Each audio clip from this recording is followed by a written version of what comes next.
Before I get into the review proper, I just have to say that this has got to be one of the best designed book covers I've ever seen. The reason being is that it describes perfectly what this story is about in one clean, simple image. It's about an astronaut on Mars in a perilous situation, and that I think is just wonderful. There's not many book covers that I would say communicate a story so succinctly. There's another cover for this book, and it's the UK cover, and I don't like it because there's a man with a spacesuit, and you can tell he's wearing a spacesuit, but the guy looks like a Calvin Klein model, and it's really, you don't get the same sense of peril. Other book covers will give you pieces of art and elements of that story, but it's harder to discern what the story is about. With fantasy books, it's often, well, it's about a bunch of fantasy people in a fantasy world. But with this thing, you know exactly what the story is. The story is about astronaut Mark Watney, a man who is abandoned on Mars, left for dead when his fellow crew members have to abort the mission when a perilous dust storm threatens to prevent their return. So he's left on Mars, and he has to live by himself for an incredibly long amount of time. He can't be sent supplies, he's unable to receive help, there's no communication with NASA, the time delay is too great, and even if he had a working antenna, well, those are just the start of his problems. There's also things like air, water, and food that he has to worry about, all while working in an environment that could kill him. Watching this man try to survive is interesting. He's a fascinating character. He uses very colorful language. He's often using humor to dissolve the seriousness of the situation that he's in. This is a man who was born and trained to survive on the surface of Mars. So really, there's no one better suited to attempt to live there. The book uses a lot of modern writing tricks in order to convey its story. It switches between first person, third person, restricted POV, POVs as told by computers, journal entries, blog posts, and cross-cutting Mark Watney's personal struggle with technical processes, or descriptions of technical processes, in order to help increase dramatic tension. And it all works really, really well in terms of creating a nice dramatic and driving pace. There's always something going on in The Martian. Often when Mark encounters a problem, they show his reasoning and his thought, and he educates you when something happens. It's very similar to reading the book Packing for Mars by Mary Roach. These are real things that astronauts have to deal with pretty much every single day that they're in space. One or two things don't quite ring true, which is kind of strange because this book aims for scientific accuracy. There are a few times where Mark Watney is just way too analytical or has the perfect solution. He'll encounter a problem, he'll describe the solution to that problem, and he'll affect the solution to that problem. And there are some times when mathematical diatribes and scientific explanation totally derail the narrative emotion of the story. I don't need a science lesson anytime you introduce something new. If you want to have a character make a bomb, have them make a bomb. You don't need to tell me the intricate, detailed process by which they go and make that bomb. I can trust that these characters are capable. If you've built up other parts of the character's technical knowledge, I will trust that they can build a bomb. He doesn't build a bomb, that's just an example. There's very, very few psychological effects that really get to this character, and I would have loved to have seen a little bit more of him breaking down, just to give us a bit of peril and concern for him in this story. You want to see a character suffer and die a little bit more. I mean, you don't want to see a character suffer and die, but I want to see the character suffer and die. The big problem I had with this book is that there's one character named Annie, and she is the PR relations manager for this NASA mission that Mark Watney is on.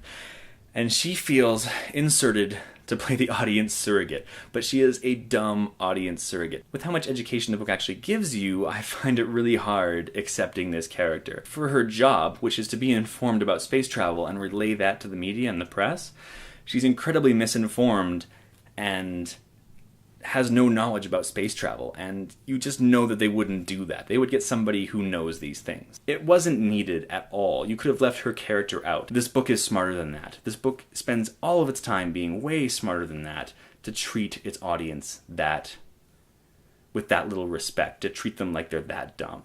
But overall, the emotional threads in this story make it easy enough to forego those problems and just say, what the hell? There's a section I kind of want to talk about, which I'm going to call the spoilery bits. So let's do the spoilery bits. So in the spoilery bits, of course, Mark Watney lives. It never felt like he was going to die. There's also a long stretch at the end of the book where he ends up traveling in a little rover a few thousand miles across the surface of Mars, and that feels like it would have been the big conclusion to the book, the big struggle for survival for him, because he's going away from his food, his oxygen, his air, and he's taking only what he can carry with him in these rovers. I wanted Mark Watney to be like on the verge of death, dragging himself to this lander so that he could be saved. And he never was. He goes on it, and it's pretty uneventful. And for the dramatic purposes of this story, for the tension of will he or won't he live or make it off this planet, I wish that part would have been way more treacherous, or just had more problems. Like, his equipment is running out, it's breaking down, it's at the end of its shelf life, he can't sustain himself for very much longer, he needs to make it there. But instead it's a pretty uneventful journey. He travels a few thousand miles in a really short amount of time in the book. There's this large gap that it's almost like they didn't need to tell you anything because it was so uneventful. So this story plays out a lot like Apollo 13 meets The Hatchet. That is also a good book. But strangely, when you have things from this book that actually feel borrowed from Apollo 13, it's the exact same narrative arc, the exact same type of story, that The Martian loses some of its novelty as a result. The book also calls out the fact that NASA astronauts may need to be in space for these long journeys for thousands of days at a time. There's a funny chapter that cross-cuts this with NASA flight controllers who can't even be on a plane for an 18-hour flight. So that's all I really have to say about the spoilery bits. Let's go back to the regular bits. I think this would make an excellent TV series. It'd be wonderful to have like an HBO-style show where you watch Mark Watney survive by himself over the course of a season, because just the struggle is that long, and there's so many adventures and build-ups and episodes or episodic divisions in this narrative that you could have to really, really draw out an amazing story of survival. So The Martian is a really, really good book. I loved it a lot. It's got a very driving pace. There's not a dull moment in it. Obviously, I had more to say about what I didn't like about the book than what I did love the book, but it's just a really, really well-written book. I don't think you have to be a science fiction fan to get into this one. Anybody could pick this up and read it. It's a really fun book. The character of Mark Watney is interesting.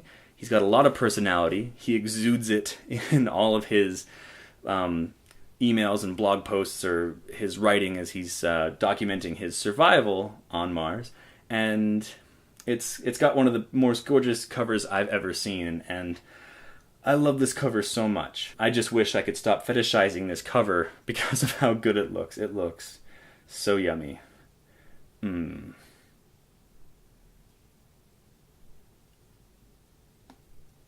But that leaves me with a big question. Are there covers that you feel communicate the meaning, tone, personality, and substance of a story in just a quick glance, in a single image like this? What other covers do that? I would really, really like to know. That's my review of The Martian. As usual, I hope you have a wonderful reading week. We will talk to you later. Bye-bye!